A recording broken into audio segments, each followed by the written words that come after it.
Hello दोस्तों, स्वागत है आपका देव मूवी फ्यूचर पॉइंट पे। तो जैसे कि हम अपनी सामान्य दिन की सीरीज शुरू कर रहे थे, उसी क्रम में आज हमारा अगला वीडियो रहेगा। ठीक है, तो इसमें हम 50 सवाल एमसीक्यू डिस्कस करते हैं और एक टॉपिक क्लियर करते हैं। तो शुरू करते हैं पहले सवाल से। भारत में लोकतंत्र इस तथ्य पर आधारित है कि, इसका जो सही आंसर बनेगा ऑप्शन नंबर बी, जनता को सरकारों को चुनने तथा बदलने का अधिकार प्राप्त है। ठीक है, तो भारत का लोकतंत्र इस तथ्य पर आधारित है कि जनता क्या कर सकती है, सरकारों को चुन अथवा बदल सकती है। दूसरा देखते हैं, भारत में संघीय सरकार की निम्नलिखित विशेषताएं हैं। तो जो सॉरी भारत में जो संसदीय सरकार है उसकी विशेषताएं पूछ रहे हैं। तो जो भारत में संसदीय जो सरकार है उसकी जो विशेषता है वो बनेगा, बगैर सांसद बने कोई व्यक्ति केवल 6 महीने तक ही क्या कर सकता है, मंत्री पद पर रह सकता है। ठीक है, तो ऑप्शन नंबर बी बिल्कुल सही बनेगा, ऑप्शन नंबर 2 हो जाएगा। ठीक है, इसका सही। तो उपयुक्त कथनों में सही कथन है केवल 2 सही है। अगर देखते हैं, मूल अधिकारों से असंगत या उनकी अल्पीकरण करने वाली विधियों को संविधान के किस अनुच्छेद के अंतर्गत शून्य घोषित किया जाता है। तो जो शून्य घोषित किया जाता है ये अनुच्छेद 13 के तहत किया जाता है। ठीक है, ऑप्शन नंबर ए बिल्कुल सही हो जाएगा, अनुच्छेद 13 के तहत शून्य किया जाता है। भारत के संविधान में अंतर्राष्ट्रीय शांति और सुरक्षा की अभिवृद्धि निम्नलिखित में से कहाँ उल्लेखित है। तो ये उल्लेखित है हमारे ऑप्शन नंबर सी, संविधान की राज्य के नीति निर्देशक तत्वों के अंदर। ठीक है, प्रथम पृथ्वी सम्मेलन आयोजित किया गया था। तो जो पहला पृथ्वी सम्मेलन आयोजित किया गया था वो किया गया था हमारा option number B, Rio de Janeiro. अब देखते हैं, किस महाद्वीप को मानव जाति का जन्म स्थल माना जाता है। तो जो मानव जाति का जन्म स्थल माना जाता है वो माना जाता है हमारे ऑप्शन नंबर डी, अफ्रीका महाद्वीप को। ठीक है, प्रमुख पर्वत एवं उनके उसके सर्वोच्च बिंदु का सही मिलान नहीं है। तो कौन सा, हमें इसमें से उस पर्वत को छांटना है जिसका जो सर्वोच्च बिंदु है वो गलत दिया गया। ठीक है, तो देख लेते हैं, हिमालय, माउंट एवरेस्ट बिल्कुल सही है, एंडीज, एंकागुआ बिल्कुल सही है, राकी राकी है, माउंट मैरी, इल्बर्ट ये भी बिल्कुल सही है। तो अल्पास, ये हमारा जो ऑप्शन नंबर डी है वो गलत हो जाएगा। ठीक है, अल्पास का एल्ब्रूस नहीं होगा, ऑप्शन नंबर डी गलत है। अगला देखते हैं, निम्न में कौन सा ग्रह बिना उपग्रह के है। तो कौन सा ग्रह बिना उपग्रह के है ये पूछ रहा है। तो इसी के साथ आप ये सवाल, एक और सवाल बताता हूँ आपको। तो सर्वाधिक जो उपग्रह पाए गए हैं वो वर्तमान में बृहस्पति के पाए गए हैं। ठीक है, सर्वाधिक उपग्रह। तो ये वाला देख लेते हैं, 8वां, बिना ग्रह का जो उपग्रह उसका वो कौन सा है वो पूछ रहा है। ठीक है, तो जो इसका आंसर बनेगा शुक्र और बुध। शुक्र और बुध जो है बिना ग्रह के उपग्रह होते हैं। ठीक है, तो इसका जो सही आंसर बनेगा ऑप्शन नंबर सी बिल्कुल सही हो जाएगा। ग्लोब पर किस वृत्त को बृहत वृत्त कहा जाता है। तो ग्लोब पर किस वृत्त को बृहत वृत्त कहा जाता है। तो हमारा जो इसका सही आंसर बनेगा विषुवत रेखा को कहा जाता है। ठीक है, यूएसए के राज्य में सिलिकॉन वैली अवस्थित है। तो यूएसए के राज्य में जो सिलिकॉन वैली है वो कहाँ पे अवस्थित है ये पूछ रहा है। तो जो सिलिकॉन वैली है हमारे वो है ऑप्शन नंबर सी, कैलिफोर्निया में। ठीक है, अगला देखते हैं, इलेक्ट्रोमैग्नेटिक तरंगें कैसी तरंगें हैं। तो जो इलेक्ट्रोमैग्नेटिक तरंगें हैं वो है हमारी फोटोन की गति के कारण। ठीक है, यानी ऑप्शन नंबर ए, जो मै इलेक्ट्रोमैग्नेटिक जो तरंगें बनती है ना वो हमारी फोटोन की गति के कारण बनती है। ठीक है, अगला देखते हैं, संगोली की संधि हुई थी, सॉरी संगोला की संधि हुई थी। तो जो संगोला की संधि हुई थी वो थी हमारे ऑप्शन नंबर सी, 1750 में। ठीक है, 1750 बिल्कुल सही हो जाएगा। अगला देखते हैं, सूची 1 को सूची 2 से सुमेलित कीजिए। तो सूची 1 को सूची 2 से सुमेलित करना है, देख लेते हैं इसका। रक्त प्लाज्मा, रक्त प्लाज्मा का होगा ऑप्शन नंबर सी, हल्के पीले रंग का तरल पदार्थ। ठीक है, दूसरा है एल्बुमियम, एल्बुमिन, जो एल्बुमिन है इसका जो आंसर बनेगा डी बनेगा। ठीक है, ऑस्मेटिक दाब स्थापित करना, ग्लोब्युलिन। तो ग्लोब्युलिन जो बनेगा इसका जो सही आंसर है वो हो जाएगा संक्रमण रोगों की रक्षा, फाइब्रिनोजेन, जो फाइब्रिनोजेन है इसका बनेगा रक्त का स्कंदन। तो जो इसका सही आंसर है हमारा ऑप्शन नंबर ए बिल्कुल सही हो जाएगा। ठीक है, ए का 3, बी का 4, सी का 2 और डी का 1। आगे देखते हैं, भारत के सर्वोच्च न्यायालय का मूल अधिकार क्षेत्र निम्नलिखित है। तो जो सर्वोच्च न्यायालय का मूल अधिकार क्षेत्र है वो कौन सा है वो पूछ रहा है। तो देख लेते हैं, तो भारत का जो सर्वोच्च न्यायालय का मूल अधिकार है वो है भारत सरकार और एक या अधिक राज्यों के बीच विवाद। ठीक है, ये मूल अधिकार का क्षेत्र है। किस राज्य में अधिकतम, जो किसी राज्य में अधिकतम कितने समयावधि तक राष्ट्रपति शासन लागू रह सकता है। तो किसी राज्य में जो राष्ट्रपति शासन जब लगता है तो उसकी जो मैक्सिमम उसका टाइम पीरियड होता है वो होता है हमारा 3 महीने, ठीक है, सॉरी 3 वर्ष, ठीक है, 3 साल तक। चेलना या बिंबिसार, चेलना एवं बिंबिसार के विषय जो विवाह का विवरण मिलता है, जो चेलना और बिंबिसार का विवाह हुआ था उसका जो विवरण कहाँ मिलता है वो पूछ रहा है। तो इनका जो विवाह का जो विवरण पूछता है वो मिलता है, वो ललित विस्तार में मिलता है, ठीक है। एकमात्र बौद्ध सभा जिसका आयोजन बिहार में नहीं किया गया, तो एकमात्र ऐसी बौद्ध सभा कौन सी थी जिसका आयोजन बिहार में नहीं किया गया था, ठीक है, वो हो जाएगा हमारा चतुर्थ बौद्ध सभा का आयोजन बिहार में नहीं किया गया है, ठीक है। इसका जो सही आंसर बनेगा ऑप्शन नंबर डी। भारत में हीरा धारण करने वाला क्षेत्र कौन सा रॉक सिस्टम है, तो जो हीरा धारण करने वाला क्षेत्र है वो है हमारा ऑप्शन नंबर बी, विंध्यम। प्रथम जैन महासभा का आयोजन कहाँ किया गया था, तो जो पहली जैन महासभा थी उसकी जो उसका जो आयोजन किया गया था वो किया गया था पाटलिपुत्र, ठीक है, ऑप्शन नंबर बी। किस वंश के शासकों ने ब्राह्मणों एवं बौद्ध भिक्षुओं को भूमि अनुदान देने की प्रथा प्रारंभ की थी, तो जो ब्राह्मणों और बौद्ध भिक्षुओं को भूमि अनुदान देने की परंपरा या प्रथा जो प्रारंभ की थी वो की थी हमारे सातवाहन वंश ने, ठीक है, ऑप्शन नंबर सी बिल्कुल सही हो जाएगा। सातवाहन वंश ने ब्राह्मण और बौद्ध भिक्षुओं को भूमि अनुदान करने की प्रथा प्रारंभ की थी, ठीक है। एल्काइन का आणविक सूत्र है, तो एल्किन एल्काइन पढ़े होंगे आपने, केमिस्ट्री का सवाल है ये। तो एल्काइन का जो आणविक सूत्र होता है वो है हमारा ऑप्शन नंबर सी, ठीक है, CnH2n-2 कोशिका विभाजन के किस अवस्था में क्रोमोसोम स्पष्ट दिखाए जाते हैं, तो जो कोशिका विभाजन के किस अवस्था में क्रोमोसोम स्पष्ट दिखाई देती है, तो इसका जो सही आंसर बनेगा हमारा ऑप्शन नंबर बी बनेगा, ठीक है। मध्यावस्था में क्या दिखाई देते हैं, क्रोमोसोम स्पष्ट दिखाए जाते हैं, दिखते हैं। गुरुत्वाकर्षण नियतांक जी का विमीय सूत्र है, तो जी का विमीय सूत्र पूछ रहा है, तो इसका जो सही आंसर बनेगा हमारा ऑप्शन नंबर बी बनेगा, ठीक है, M-1 L3T-2 कहते हैं। पेंटागोनिया मरुस्थल किस महादेश में स्थित है, तो जो पेंटागोनिया मरुस्थल स्थित है वो हमारे ऑप्शन नंबर बी, दक्षिण अमेरिका में, ठीक है। फॉकलैंड की जलधारा किस प्रकार की जलधारा है, जो फॉकलैंड की जो जलधारा है वो हमारी ठंडी जलधारा, ठीक है, ऑप्शन नंबर बी। डीएनए की श्रृंखला बधी है, तो जो डीएनए की श्रृंखला बधी है वो बधी हमारे हाइड्रोजन बंध से। कौन सा पदार्थ पौधों के लिए एक सूक्ष्म पोषक होता है, तो जो पौधों के लिए एक सूक्ष्म पोषक होता है वो होता है हमारा ऑप्शन नंबर डी, बोरॉन। थाइमीबन का काम है, जो थाइमीबन का काम है वो हमारा ऑप्शन नंबर बी, रक्त जमने में, ठीक है।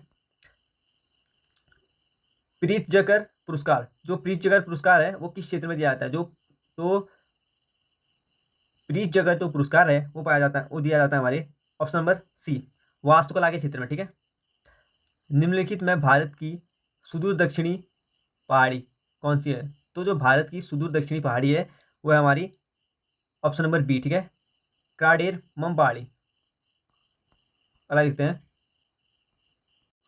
किस संविधान संशोधन अधिनियम द्वारा यह प्रावधान किया गया कि राष्ट्रपति राष्ट्रीय आपातकाल की उद्घोषणा केवल मंत्रिमंडल की लिखित सिफारिश प्राप्त करने पर ही कर सकता है, तो यह किया गया था हमारे ऑप्शन नंबर बी, 44वें संविधान संशोधन द्वारा, ठीक है। 44वें संविधान संशोधन द्वारा यह प्रावधान किया गया है कि राष्ट्रपति जब राष्ट्रीय आपातकाल लगाता है तो उससे पहले क्या होना चाहिए, मंत्रिमंडल द्वारा लिखित सिफारिश होनी चाहिए, ठीक है। अगला देखते हैं, नाबार्ड की स्थापना किस समिति की संतुष्टि पे हुई थी, तो नाबार्ड की जो स्थापना हुई थी ऑप्शन नंबर ए, ठीक है, शिवरमन समिति के संस्तुति पे। अगला देखते हैं, सूची 1 को सूची 2 से मिलान करना है, तो देख लेते हैं इसका आंसर। तो बालूमक्खी का सही आंसर हो जाएगा कालाजार, ठीक है, ऑप्शन नंबर डी, मादा क्यूलेक्स, जो मादा क्यूलेक्स है इसका सही आंसर हो जाएगा फाइलेरिया, घरेलू मक्खी, इसका हो जाएगा हैजा। मादा एनाफ्लीज मलेरिया, ठीक है, मादा एनाफ्लीज मलेरिया कई बार पूछा जा चुका है और ये सामान्य जो जनरल साइंस है उसके सवाल हैं। अब देखते हैं, किस वायसराय के काल के दौरान श्वेत विद्रोह हुआ था, तो श्वेत विद्रोह किस वायसराय के टाइम पीरियड पे हुआ था वो पूछ रहा है, तो ये हुआ था हमारे option number B, Lord Ripon.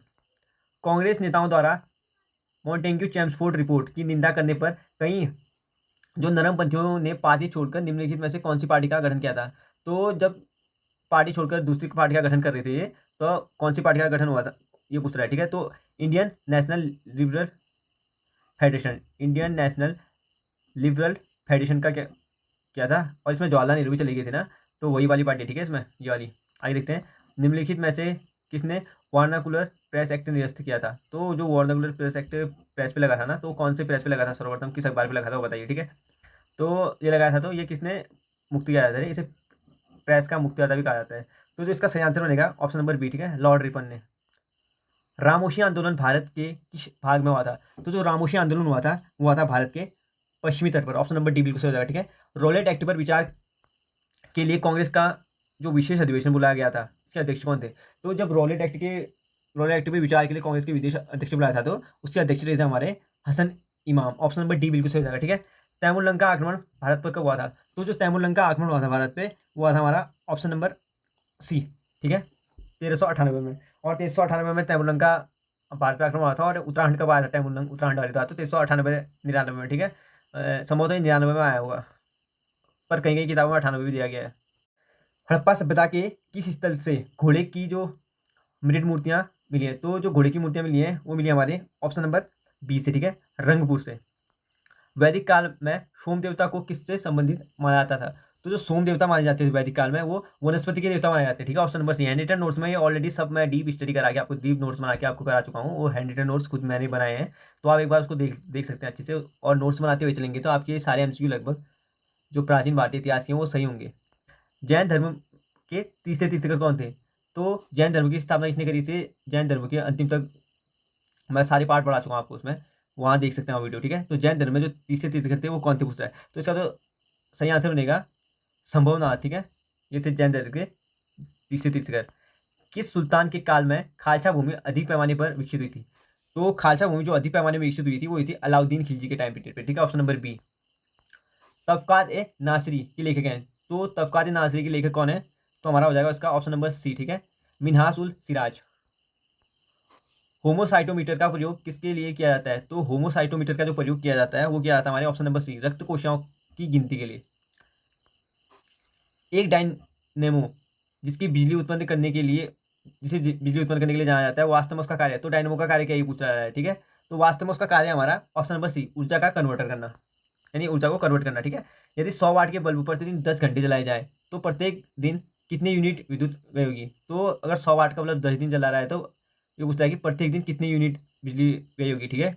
तो जो खर्ची होगी भाई हमारी बिजली 1 यूनिट होगी, ठीक है, 100 वाट का बल्ब जब 10 दिन तक चलता है तो। करा देखते हैं, यदि डेटिंग जो ये सॉरी कार्बन डेटिंग का प्रयोग किसकी उम्र निर्धारित करने के लिए किया जाता है। तो कई बार ये सवाल आ चुका है। तो कार्बन जो डेटिंग का यूज किया जाता है वो क्या आता है हमारे ऑप्शन नंबर सी, फॉसिलस की उम्र ज्ञात करने के लिए किया जाता है, ठीक है। क्रय शक्ति क्षमता के आधार पर निम्न में से किस देश की अर्थव्यवस्था का विश्व में पहला स्थान है। तो क्रय शक्ति यानी कार्य करने की क्षमता के आधार पर किसका पहला स्थान है, तो चाइना का है, ठीक है, सीधे सीधे पता है सबको। पर जो वर्तमान में देखा है तो भारत की जो जनसंख्या है वो सबसे आगे चली गई। तो जनसंख्या का सबसे आगे जाना अलग बात है, और जो इकोनॉमी में जनसंख्या का भागीदार होना अलग बात है, ठीक है। तो चाइना की इकोनॉमी अच्छी इसलिए है क्योंकि जो वहाँ के जितने भी लोग हैं, यानी अभी हाल ही में गई है भारत की जनसंख्या आगे, पर जितने भी चाइना में लोग हैं वो सारे क्या है, एम्प्लॉय हैं, ठीक है, मतलब काम करते हैं कुछ ना कुछ, तभी उनकी क्रय शक्ति ज़्यादा है। तो क्रय शक्ति ज़्यादा यानी जिस देश में जितने अधिक लोग कार्यशील होंगे उतने अधिक उस देश की इकोनॉमी होगी। तो भारत की बस जनसंख्या आ गया, अभी इकोनॉमी में उतना योगदान नहीं है लोगों का। तो जिस दिन इकोनॉमी में भारत की जनसंख्या का योगदान होगा उस दिन भारत भी एक गिने चुने देशों में आएगा। आखिरी सवाल है हमारा, किस पंचवर्षीय योजना में मानव संसाधन के विकास को सर्वोच्च प्राथमिकता दी गई है। तो मानव संसाधन के विकास को जो सर्वोच्च प्राथमिकता दी है वो किस पंचवर्षीय योजना के दौरान दी गई है। इसका जो सही आंसर हो जाएगा ऑप्शन नंबर सी, ठीक है, 8वीं पंचवर्षीय योजना के दौरान मानव संसाधन के विकास को सर्वोच्च प्राथमिकता दी है। तो जैसे कि हमारे 50 एमसीक्यू कंप्लीट हो गए हैं, तो हम एक अपना टॉपिक क्लियर करते हैं, ठीक है। चोल वंश से संबंधित टॉपिक क्लियर कर रहे हैं। तो चोल वंश के संस्थापक कौन थे। तो चोल वंश के जो संस्थापक थे वो थे विजयालय, ठीक है, विजयालय थे चोल वंश के संस्थापक। इस वंश की जो राजधानी थी तंजावुर थी। इस वंश के शासक राजराज प्रथम ने पहली बार श्रीलंका पर आक्रमण किया था, ठीक है। तो राजराज प्रथम चोल वंश का वह पहला शासक था जिसने क्या किया था, पहली बार श्रीलंका पे आक्रमण किया था। इस साम्राज्य का सर्वाधिक विस्तार राजेंद्र प्रथम के शासनकाल में हुआ था। जो राजेंद्र प्रथम था इसका साम्राज्य का संस्थापक, उसी के टाइम पे जो चोल वंश का दिखाया तो सर्वाधिक क्या हुआ था, विस्तार हुआ था, ठीक है, शासन विस्तार। राजेंद्र प्रथम ने गंगेकोट चोल की उपाधि दी, ठीक है। तो गंगेकोट चोल की उपाधि किसने दी थी? राजेंद्र प्रथम ने, ठीक है, जिसने क्या किया था? सर्वाधिक विकास किया था, विस्तार किया था अपने राज्य को। स्थानीय स्वशासन इस वंश की प्रमुख विशेषता है, यानी स्थानीय स्वशासन क्या है? इस वंश की प्रमुख व्यवस्था है, ठीक है, चोल वंश की। प्रसिद्ध नटराज मूर्ति का संबंध इसी वंश से, तो नटराज मूर्ति का संबंध भी चोल वंश से है। आगे देखते हैं। राष्ट्रकूट वंश के संस्थापक थे दंतीदुर्ग, ठीक है, तो दंतीदुर्ग थे राष्ट्रकूट वंश के संस्थापक। इस वंश की जो राजधानी थी मन्यखेड़ थी। इस वंश के प्रमुख शासक हैं कृष्ण प्रथम, कृष्ण द्वितीय, अमोघ वर्ष है, ठीक है। एलोरा के जो प्रसिद्ध कैलाश मंदिर का जो निर्माण किया था कृष्ण प्रथम ने किया था, कई बार बता चुका हूँ ये। त्रिपक्षीय संघर्ष में इस वंश के शासक ध्रुव ने कन्नौज पर अधिकार करते हुए पाल वंश एवं तथा प्रतिहार वंश के शासकों को पराजित किया था, ठीक है। तो त्रिपक्षीय जब संघर्ष हुआ था तो इस वंश का जो ध्रुव था, ध्रुव शासक था, उसने क्या किया था? कन्नौज पर अधिकार करने के लिए पाल वंश प्रतिहार वंश को क्या किया था? पराजित किया था, ठीक है। प्रसिद्ध कन्नड़ पुस्तक कविराज मार्ग की रचना अमोघ वर्ष ने की है, ठीक है। तो अमोघ वर्ष ने क्या किया है? जो प्रसिद्ध है कन्नड़ पुस्तक कविराज मार्ग, उसकी क्या की है? रचना की है, ठीक है। पाल वंश के संस्थापक, तो पाल वंश के संस्थापक थे गोपाल, ठीक है। इस वंश की जो राजधानी थी मुंगेर थी, जो क्या है? बिहार पे पड़ते हैं, ठीक है। प्रसिद्ध उदत उदंतपुरी, जो प्रसिद्ध उदंतपुरी विश्वविद्यालय की स्थापना दिखाया तो गोपाल ने की थी, ठीक है। इस वंश के जो शासक थे देवपाल ने उदंतपुरी में बौद्ध मठ का निर्माण किया था। देवपाल ने जावा में शैलेंद्र वंश शासक जो बालपुत्र देव के अनुरोध पर नालंदा में बौद्ध विहार के निर्माण पर 5 गांव दान दिए थे, ठीक है। किसने दिए थे 5 गांव दान? शैलेंद्र वंशीय शासक बालपुत्र देव ने। आगे देखते हैं। गीत गोविंद के लेखक जयदेव किसके दरबार में थे? जो जयदेव थे गीत गोविंद जिसने लिखे जयदेव ने, वो लक्ष्मण सेन के दरबार में थे, ठीक है। लाहौर वंश की स्थापना की है, तो लाहौर वंश की स्थापना किसने की है? संग्राम राज ने, ठीक है। प्रसिद्ध जो राज तरंगिणी की रचना की है, तो प्रसिद्ध राज तरंगिणी की रचना किसने की है? कल्हण ने की है, ठीक है। राज तरंगिणी कल्हण ने लिखी है और गीत गोविंद जयदेव ने लिखी है, ठीक है। इंपॉर्टेंट है बहुत ज़्यादा ये। तो ठीक है गाइस, 50 एमसीक्यू देख लिया है, एक टॉपिक क्लियर कर चुका हूँ मैं। तो अगर आपको इससे पहले की वीडियो देखनी है तो प्ले लिस्ट बनिए सामान्य देंगे करके। अगर आपको हैंड रिटन नोट्स देखने तो प्राचीन भारतीय इतिहास करके हैंड रिटन नोट्स बनिए, ठीक है। वीडियो पसंद आए तो लाइक कीजिए, कमेंट कीजिए एंड चैनल को सब्सक्राइब कीजिए। मिलते हैं अगली वीडियो में, ठीक है। Thank you.